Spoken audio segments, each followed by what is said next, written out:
In the year 2147, Earth was no longer just a single planet filled with humans. People had begun to spread out into space, building colonies on distant worlds and searching for new places to call home. But even with all the progress, life on Earth still carried its share of struggles. In a quiet little town called Havenbrook, things seemed simpler than in the bustling cities or faraway space stations. Here, people lived their lives without worrying too much about what was happening beyond their small corner of the world. Daniel Carter was one of those people. He worked as an engineer, designing machines that could turn barren planets into livable ones, a process called terraforming. It was important work, but Daniel preferred the calm rhythm of his daily routine. Every morning, he would wake up early, drink a cup of coffee while watching the sunrise, and then head to his workshop. His wife, Laura Bennett, spent her days teaching children at the local school. She loved her job because it gave her a chance to shape young minds and watch them grow. Their evenings were usually peaceful. They'd sit together on the porch, talking about their day or staring up at the stars. Sometimes, they wondered what it might be like to visit those distant lights in the sky. But for now, they were content with their simple life in Havenbrook. One evening, as Daniel and Laura sat outside, something unusual happened. A faint glow appeared in the sky, brighter than any star they had ever seen. At first, they thought it might be a shooting star, but this light didn't move like one. Instead, it hovered there, pulsing softly, almost as if it were alive. Daniel squinted, trying to make sense of it. "That's strange," he said, breaking the silence. Laura nodded, her eyes fixed on the glow. "Do you think it's one of ours?" she asked, referring to Earth's ships exploring deep space. Word of the mysterious light spread quickly through Havenbrook. Some people gathered in the streets, pointing and whispering. Others stayed indoors, peeking out through their windows. By the next morning, everyone in town was talking about it. Most dismissed it as nothing more than a natural phenomenon. A meteor shower, maybe, or some trick of the atmosphere. But Daniel couldn't shake the feeling that something was different this time. The way the light pulsed reminded him of patterns he'd seen in machine diagnostics, rhythmic and deliberate. The following night, the light returned, only this time it wasn't alone. More glows joined the first, forming shapes that seemed to dance across the sky. This time, the whole town came out to watch. Children pointed excitedly, while adults exchanged nervous glances. No one knew what to make of it. Was it beautiful? Yes. Was it terrifying? Also yes. Then, just as suddenly as they had appeared, the lights vanished. The sky went dark again, leaving behind an eerie quiet. For a moment, it felt like the entire town was holding its breath. And then someone screamed. A massive shadow loomed over Havenbrook, blotting out the moon. The ground trembled slightly as a huge object descended from above. It wasn't a meteor or a storm. It was a ship, unlike anything anyone had ever seen. Its surface shimmered like liquid metal, reflecting the dim light of the stars. The townspeople froze, unsure whether to run or stay put. Daniel grabbed Laura's hand, his heart pounding. "Stay close," he whispered. They weren't the only ones holding on to each other. Fear rippled through the crowd like a wave. Then, a voice echoed through the air, not loud, but clear enough for everyone to hear. "We seek understanding." The words hung there, heavy with meaning. Who or what had spoken? And why had it come to Havenbrook? As the ship hovered silently above the town square, Daniel realized that their quiet lives were about to change forever. The town of Havenbrook stood frozen in silence as the massive alien ship loomed above. Its shimmering surface reflected the pale light of the moon, making it seem almost unreal. The voice that had spoken, "We seek understanding," reverberated in everyone's minds. No one moved. Some people clutched each other tightly, while others stared wide-eyed at the ship, unsure if they should feel relieved or terrified. After what felt like an eternity, the ship began to change. A section of its smooth surface split open, revealing a bright light within. From the opening emerged a group of figures, tall, slender beings with translucent skin that glowed faintly. Their forms shifted slightly, as though made of liquid light rather than solid flesh. These were the Valens, though no one knew their name yet. They moved gracefully, floating more than walking, and carried an air of calm authority. A small delegation stepped forward, carrying a strange device that hummed softly. When they reached the edge of the town square, one of the beings raised a hand, signaling for peace. Through the humming device came another message. "We mean you no harm." This time, the words were clearer, spoken in perfect English. The crowd gasped, some stepping back instinctively, while others leaned forward, curiosity overcoming fear. Daniel tightened his grip on Laura's hand, but didn't pull away. He couldn't help but notice how calm the Valens seemed. There was no aggression in their movements, no sign of weapons. Still, he remained cautious. Beside him, Laura whispered, "What do they want?" Daniel shook his head. "I don't know, but we'll find out soon enough." The local mayor, a middle-aged man named Harold Jenkins, stepped forward hesitantly. His face was pale, but he managed to speak clearly. Who are you?" he asked, his voice trembling slightly. One of the Valens tilted its head, its glowing patterns shifting subtly. Through the device came the response. "We are explorers, travelers seeking knowledge. Your signals brought us here." "Signals?" Daniel frowned. He knew about Earth's efforts to send messages into space, hoping to make contact with extraterrestrial life. But those transmissions had been sent decades ago, aimed at distant stars. Could these beings really have traveled so far just to investigate? Harold swallowed hard before speaking again. "Why have you come now? Why here?" The Valen paused, as if considering the question. Then it replied, "Your presence has grown stronger. We wished to learn more." Before Harold could respond, a voice called out from the crowd. It was Ryan Miller, a loud and brash man known for his distrust of anything unfamiliar.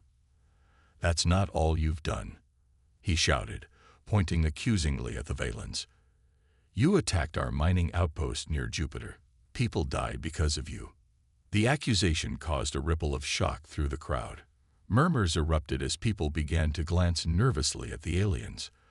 The Valens exchanged subtle shifts in their glowing patterns, perhaps communicating silently among themselves. Finally, one of them, the tallest, with intricate swirls of light across its form, spoke. "We did not commit this act. We are unaware of such violence." Ryan scoffed. "Yeah, right. Like we're supposed to believe that." Tension crackled in the air. Harold raised his hands, trying to restore order. "Enough. Let's not jump to conclusions." Turning back to the Valens, he added, "If you truly seek understanding, then prove it. Show us you're telling the truth." The leader of the Valens nodded slowly. "We will cooperate," it said. "Choose representatives to meet with us aboard our vessel. We will answer your questions." Daniel felt a knot form in his stomach. He wasn't eager to step inside an alien ship, but he also knew someone needed to go, to ensure the safety of Havenbrook. To his surprise, Laura stepped forward. "I'll go," she said firmly. Daniel immediately followed. "Me too." Others joined them, including Ryan, whose scowl suggested he had no intention of trusting the Valens. Under the watchful eyes of the townspeople, the human representatives approached the ship. As they crossed the threshold into its glowing interior, Daniel couldn't help but marvel at the technology around him.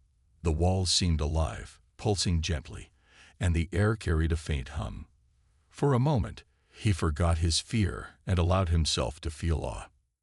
Inside, the Valens led them to a chamber filled with floating symbols and shifting lights. Here, they began explaining their origins and purpose. But even as answers unfolded, questions lingered. Had the Valens truly attacked Earth's outpost? Or was there something, or someone, else out there, manipulating both sides? Inside the alien ship, the human representatives sat in a chamber that felt both strange and beautiful. The walls shimmered with soft, glowing patterns that shifted like water flowing gently over stones. Floating symbols hovered in the air, pulsing faintly as if alive. The Valens moved silently around the room, their translucent forms casting faint glows on the floor. Daniel couldn't help but feel a mix of wonder and unease. Everything about this place was unfamiliar, yet somehow peaceful. The leader of the Valens, whose intricate glowing patterns seemed to pulse brighter than the others, began speaking through the humming translator device. "We are explorers," it said. "Our kind travels across stars to learn, not to harm. Your signals reached us long ago. We came to understand your species." Laura leaned forward slightly, her voice steady despite her nerves. "If you're explorers, then why did you attack our mining outpost near Jupiter? People died there." Her words hung heavy in the air, and the room fell silent for a moment. The Valen leader tilted its head, its glowing patterns shifting subtly. "We did not commit this act," it replied. "We are unaware of such violence. Our arrival here was peaceful." Ryan Miller crossed his arms, his face hard with suspicion. "That's convenient. You expect us to believe you just happened to show up after someone attacked us. How do we know it wasn't you?" Another Valen stepped forward, its form shimmering softly. Through the translator came a calm response. "We have no reason to harm you. Our mission is to seek understanding, not conflict. If there was an attack, it was not by us." Daniel frowned, watching the exchange closely. Something didn't add up. If the Valens weren't responsible, then who or what was? He glanced at Laura, who looked equally troubled. Ryan, however, wasn't satisfied. "You're hiding something," he snapped. "Why should we trust you?" The tension in the room grew thicker. Harold Jenkins, the mayor, tried to intervene. "Let's focus on facts," he said, his voice firm but shaky. "Can you prove you weren't involved in the attack?" The Valen leader paused, its glowing patterns dimming slightly before brightening again. "We can share our journey logs," it offered. "They will show our path and confirm we were not near your outpost." Daniel nodded slowly. "That could help," he said, speaking up for the first time. "But we'll need to verify the data ourselves. We can't take your word alone." The Valens exchanged subtle shifts in their glowing patterns, perhaps communicating silently among themselves. After a moment, the leader responded, "We agree. Transparency is necessary for trust." As the discussion continued, Daniel found himself studying the Valens more closely. Their movements were fluid and deliberate, almost hypnotic. There was no sign of aggression in their behavior, only patience. Still, he couldn't shake the feeling that something was missing. Why had they arrived so suddenly? And why hadn't they detected the attack on the outpost if they were truly explorers? Laura seemed to sense his unease. She leaned closer and whispered, "Do you think they're lying?" Daniel shook his head slightly. "I don't know, but I don't think they're telling us everything." The meeting ended with an agreement. The humans would review the Valens logs while the aliens remained in orbit above Heavenbrook. As they prepared to leave the ship, Ryan muttered under his breath, "This is a waste of time. They're stalling." Back in town, the group gathered in the mayor's office to discuss what they had learned. Opinions were divided. Some, like Harold and Laura, believed the Valens might be telling the truth. Others, like Ryan, were convinced they were hiding something sinister. Daniel stayed quiet, his mind racing. He wanted to trust the Valens, but too many questions remained unanswered. Later that evening, as Daniel and Laura walked home, she broke the silence. "What do you really think?" she asked. Daniel sighed, looking up at the sky where the massive ship still hovered. "I think we're missing something big," he admitted. "And until we figure it out, we can't trust anyone, not even them." Little did they know, the truth was far more complicated and dangerous than any of them could imagine. Back in Heavenbrook, the days that followed the meeting with the Valens were filled with tension and uncertainty. The town was divided, just like the group of representatives who had gone aboard the alien ship. Some people believed the Valens were telling the truth, while others thought they were lying or hiding something dangerous. Whispers spread through the streets, and fear began to creep into every corner of the town. Daniel spent most of his time reviewing the data the Valens had provided. It wasn't easy. Much of it was written in symbols and codes he didn't fully understand. He worked late into the night, poring over the logs with Olivia Grant, a quiet but brilliant scientist who lived on the outskirts of Havenbrook. Olivia had always been an outsider, but her sharp mind made her invaluable now. Together, they pieced together fragments of information, trying to make sense of the Valens' journey. Laura, meanwhile, tried to keep things normal for the townspeople. She went to school each day, teaching her students as if nothing had changed. But even she couldn't ignore the unease spreading through Havenbrook. Parents whispered anxiously outside the school gates, and some children asked questions about the aliens that Laura didn't know how to answer. "Are they going to hurt us?" one boy asked during class. Laura forced a smile and said, "We don't know yet, but we're doing everything we can to stay safe." Ryan Miller, however, wasn't interested in waiting. He became more vocal about his distrust of the Valens, rallying others to his side. At first, it was just a few people who shared his anger, but soon larger groups began gathering in the town square to hear him speak. "They're lying," Ryan shouted one evening, standing on a makeshift platform. "They attacked our outpost, and now they're pretending to be peaceful. We can't let them get away with it." His words struck a chord with many. Fear turned to anger, and anger bred a desire for action. Some people started talking about retaliation, about striking back before the Valens could do anything worse. Daniel heard the rumors and felt a growing sense of dread. He knew Ryan's fiery speeches weren't helping, but there was little he could do to stop them. One afternoon, as Daniel walked home from Olivia's lab, he noticed something strange. A group of men was gathered near the edge of town, loading tools and supplies into a truck. When he asked what they were doing, one of them muttered, "Just preparing." Preparing for what? Daniel didn't press further, but he couldn't shake the feeling that trouble was brewing. That night, he sat with Laura on their porch, staring up at the alien ship still hovering above Havenbrook. "Things are getting worse," he said quietly. "People are scared, and Ryan's making it worse. If this keeps up, someone's going to do something reckless." Laura sighed, wrapping her arms around herself. "I know, but what can we do? We don't even know the full story yet." Daniel hesitated, then spoke carefully. What if the Valens really aren't lying? What if someone else is out there, someone we don't know about?" Laura looked at him sharply. "You think there's another alien species involved?" "I don't know," Daniel admitted, "but it would explain why the Valens seem so confused, and why no one has claimed responsibility for the attack." Before Laura could respond, a loud noise interrupted them. A shout from down the street. They turned to see Ryan leading a small crowd toward the center of town, carrying makeshift weapons and chanting slogans. "We won't let them destroy us," Ryan yelled, his voice echoing in the night. Daniel stood quickly, his heart pounding. "This isn't going to end well," he muttered. As much as he wanted answers, he feared the townspeople were about to take matters into their own hands, and that could only lead to disaster. Little did anyone know, the truth was far closer than they realized. Somewhere in the shadows, unseen forces were watching, waiting for the perfect moment to strike. Daniel couldn't sleep that night.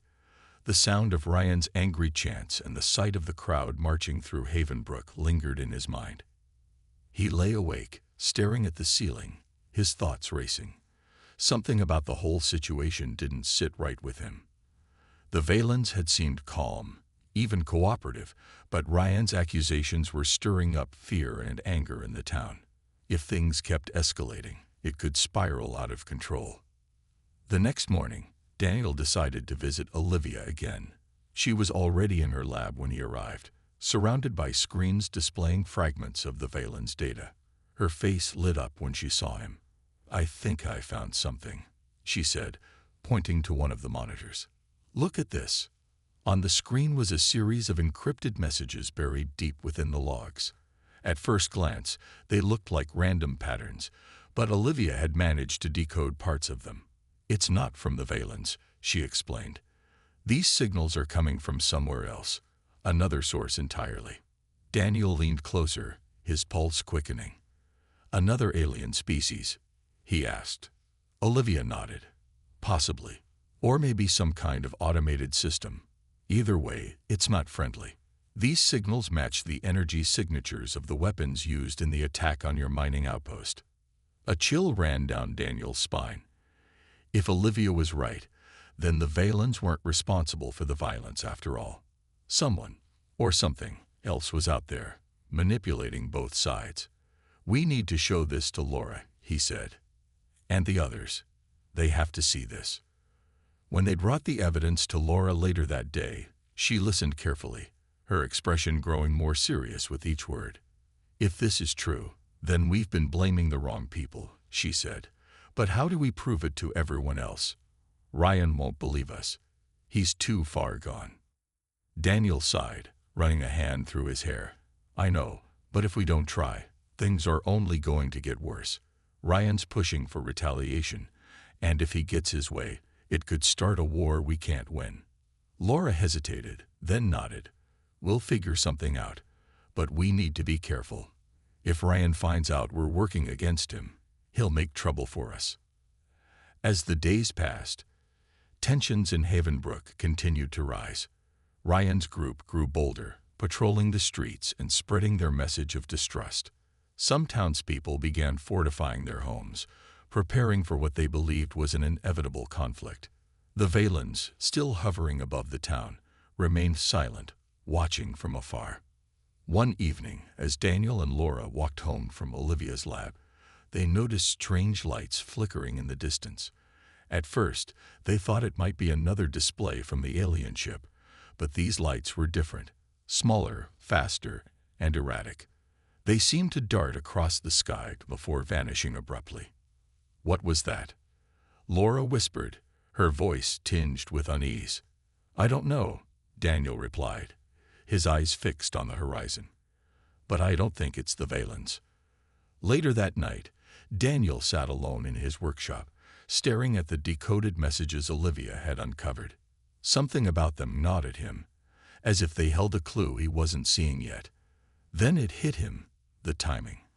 The signals had appeared shortly before the attack on the mining outpost.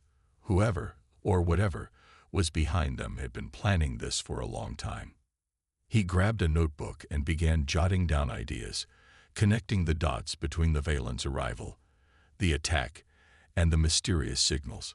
By the time Laura came in to check on him, he had sketched out a rough theory. "What if the Valens aren't the aggressors?" he said. "What if they're victims, just like us?" Laura frowned.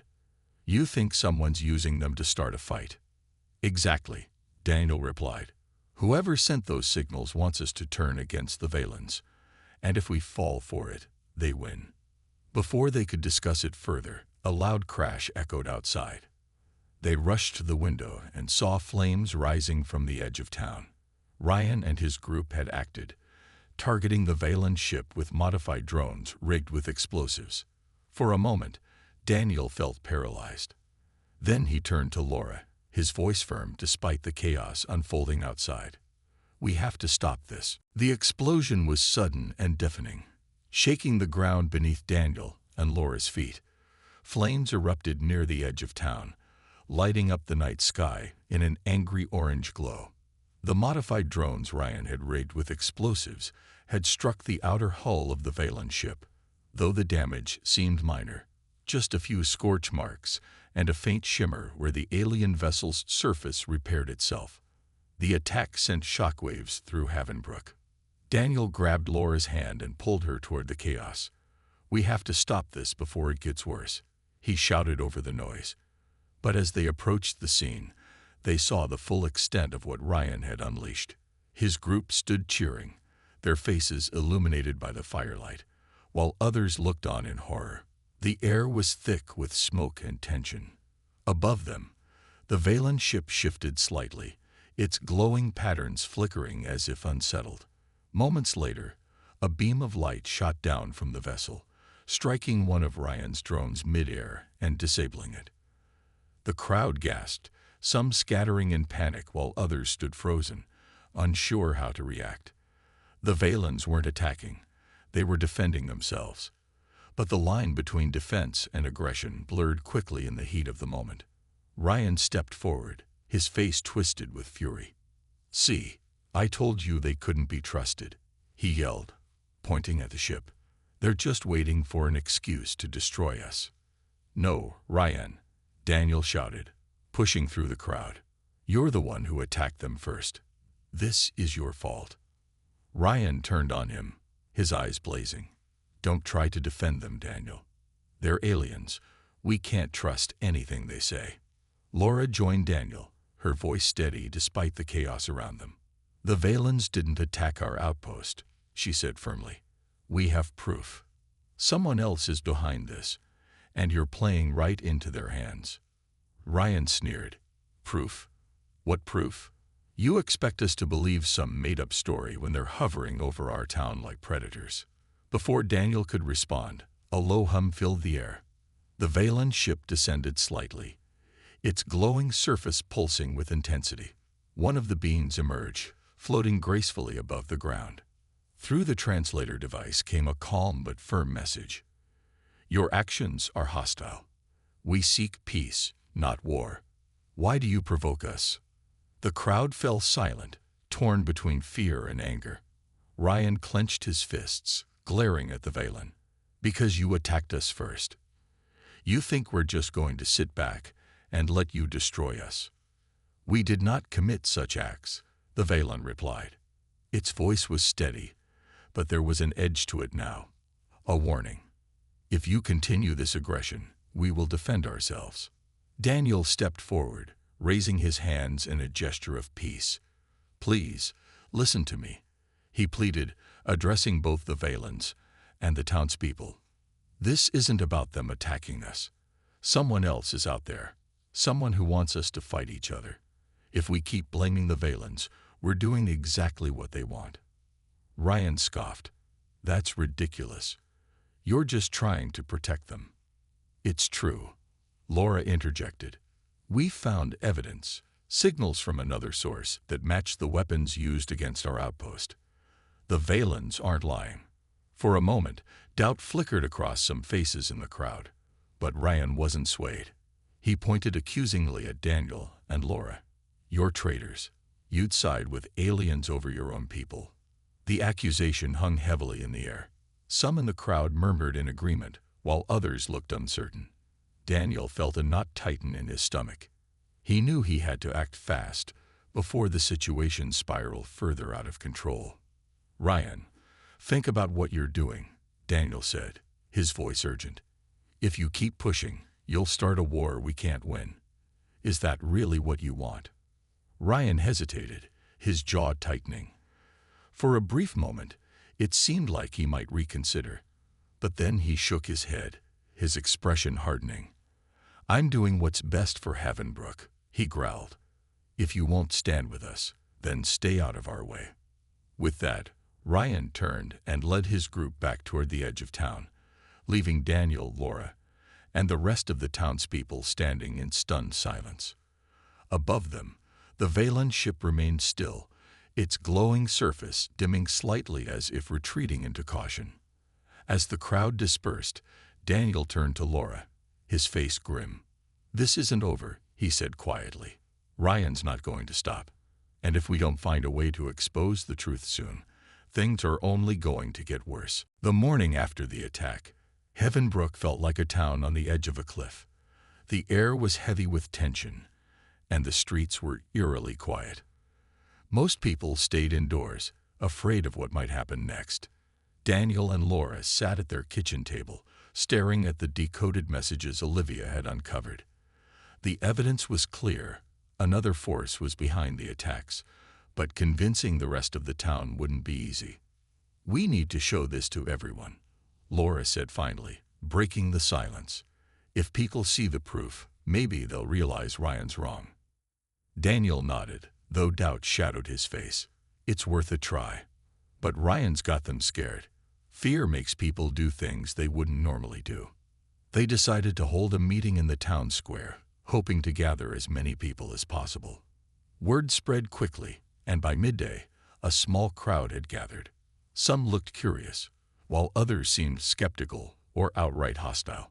Ryan stood off to the side, arms crossed, glaring at Daniel and Laura as they stepped onto a makeshift platform.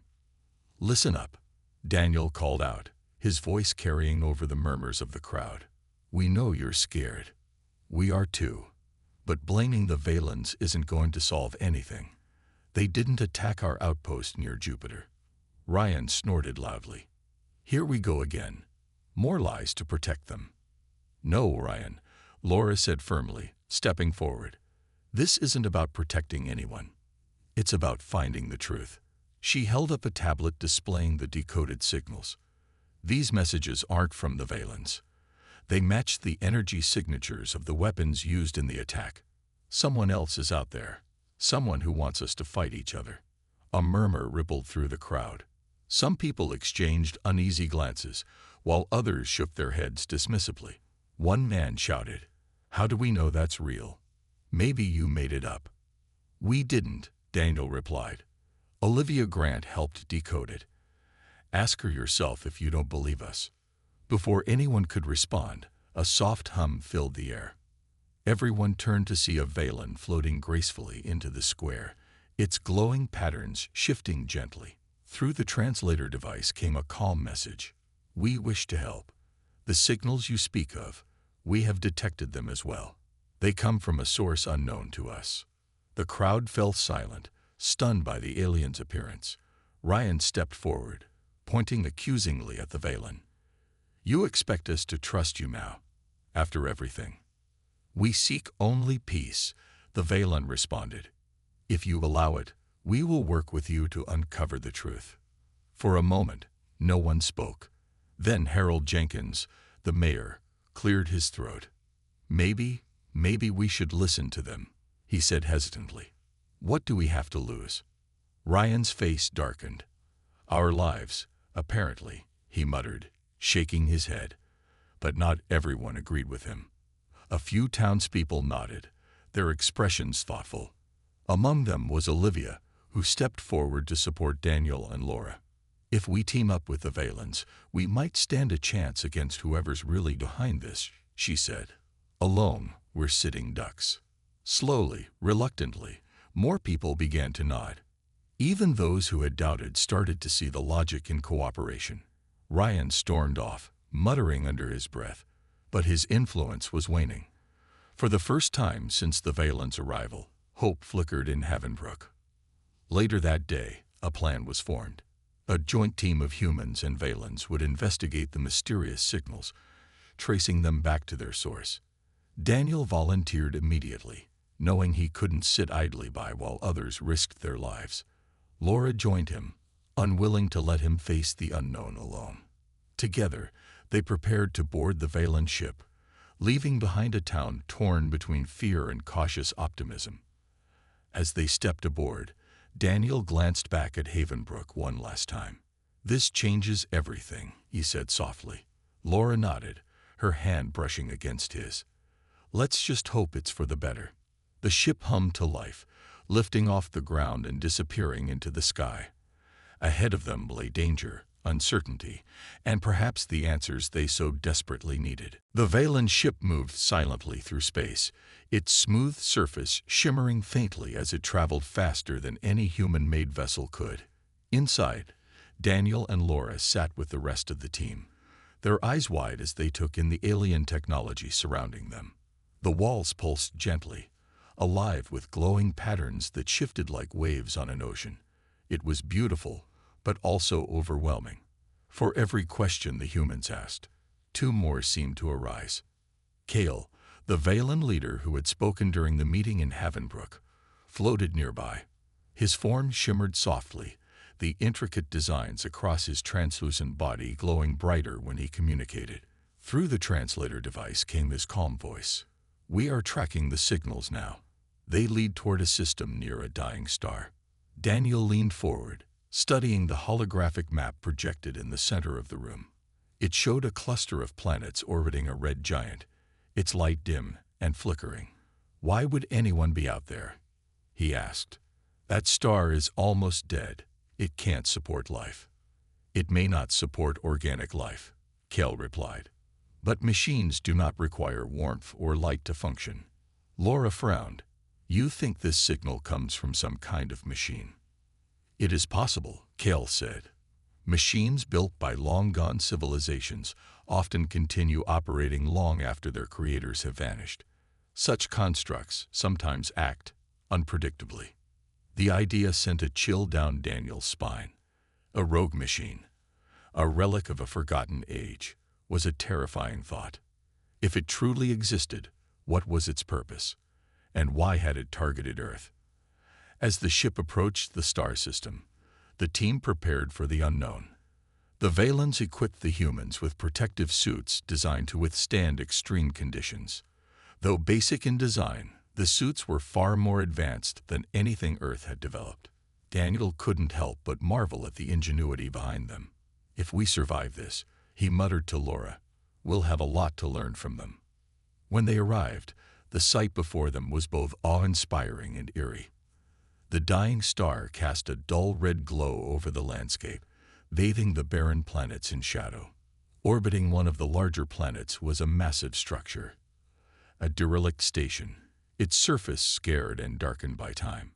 Parts of it looked intact, while others had crumbled away, leaving jagged edges against the blackness of space. "This is it," Kel said, "the source of the signals." The team boarded a smaller craft and descended toward the station.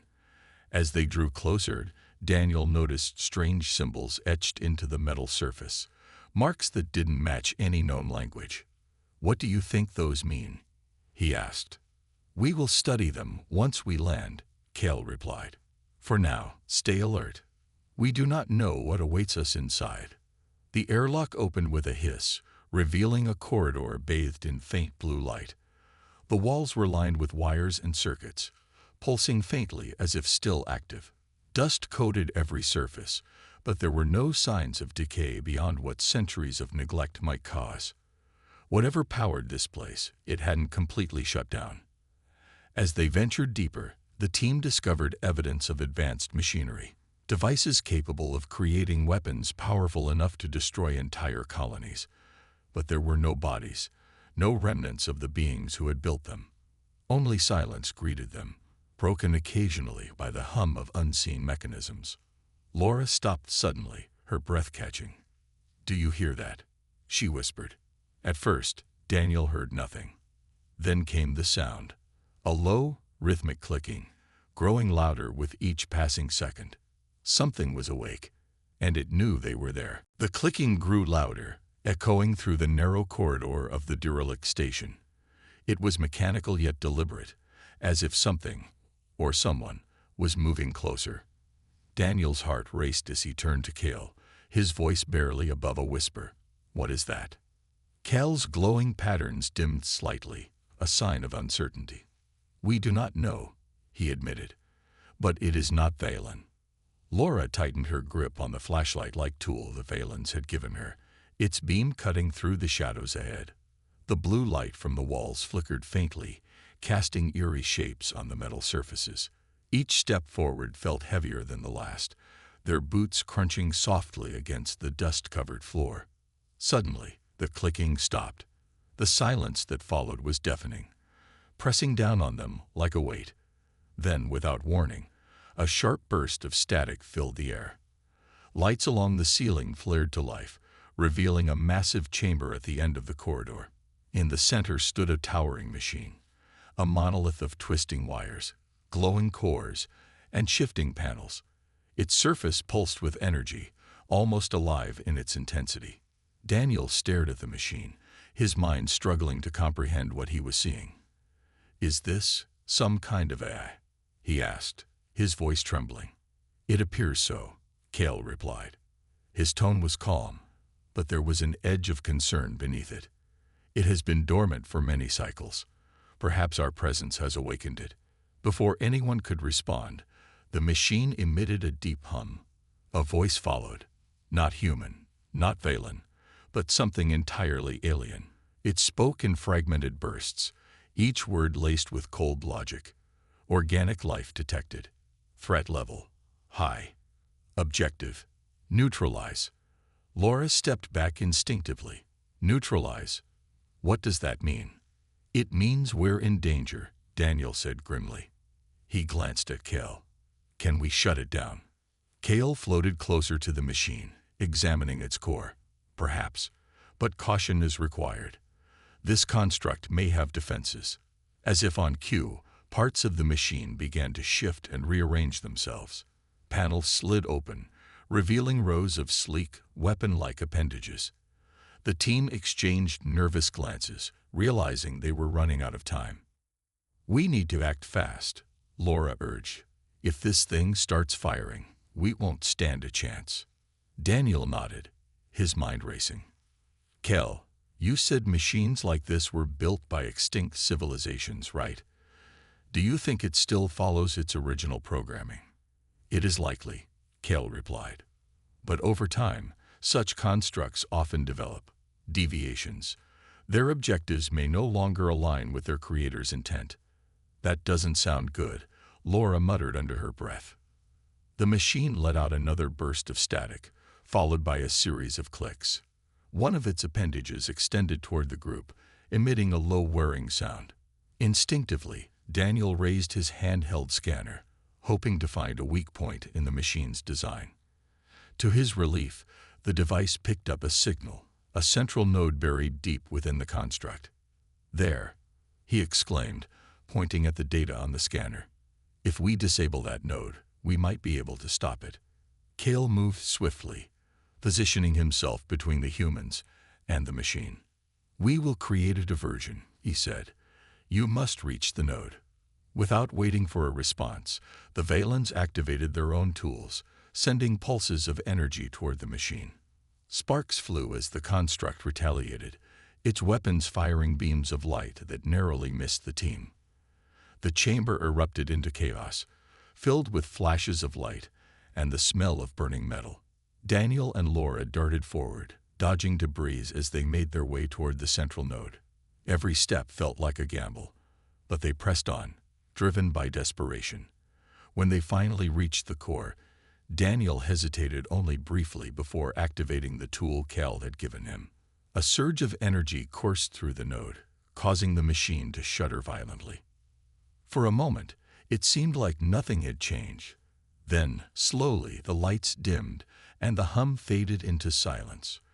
The machine's movements ceased, leaving behind an unsettling stillness. Laura let out a shaky breath. Did we do it? Daniel nodded, though his expression remained tense. I think so. But I don't think this is the only one. Cale joined them, his glowing patterns dim but steady. You are correct, he said. This construct was part of a network, one that spans many systems.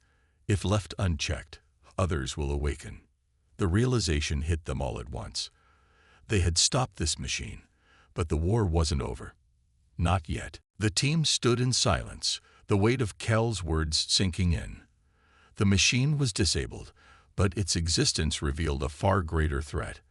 A network of rogue constructs spread across the stars, each one programmed to see organic life as a danger.